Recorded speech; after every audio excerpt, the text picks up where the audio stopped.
Singa dijuluk Raja Hutan, oleh karena Oh, it's no kekuatannya, surprise he sehingga wants mampu these mengalahkan female. para penghuni hutan hingga membunuhnya.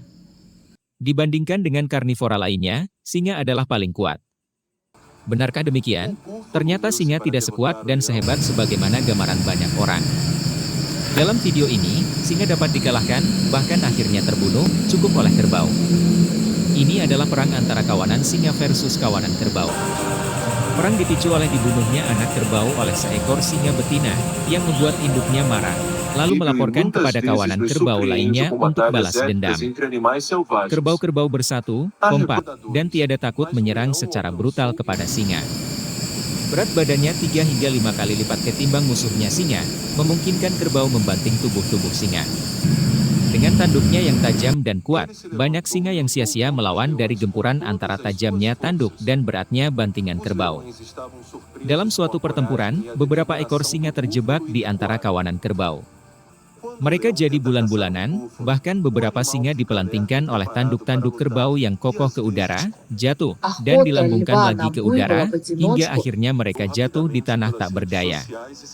Mengenaskan. Sang raja, dan para raja hutan, kaum elit yang kuat dan perkasa, takluk di bawah kekompakan kerbau. Raja, elitis, dan selalu merasa di atas angin, kalah oleh kekuatan kompak para kerbau hutan.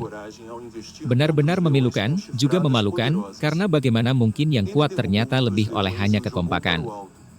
Raja yang terbiasa memperoleh hasil buruan dengan mudah, kali ini dibuat benar-benar tak berdaya, hanya oleh kerbau.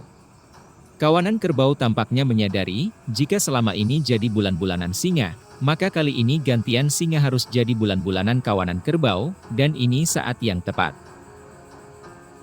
Adegan demi agenda perlawanan kerbau kepada raja dan kalangan aristokrat singa, seperti mengingatkan kita pada revolusi Prancis 1789-1799, saat rakyat Prancis marah kepada Kaisar Louis ke-16 dan istrinya menyerbu penjara Bastille, dan mencincang 40.000 loyalis Kaisar, serta membawa Kaisar dan Marie Antoine ke eksekusi pancung, giletin. Jatuh korban lebih banyak di pihak singa yang konon perkasa itu. Raja-raja hutan terpapar luka, dirayang, mulut, patah dan benar-benar putus kaki, frustasi, dan mati. Kawanan singa secara sporadis menghadapi kerbau. Singa-singa yang tak sanggup, melarikan diri, namun masih sempat dikejar oleh kawanan kerbau. Pelajaran bagi para penguasa, juga rakyatnya.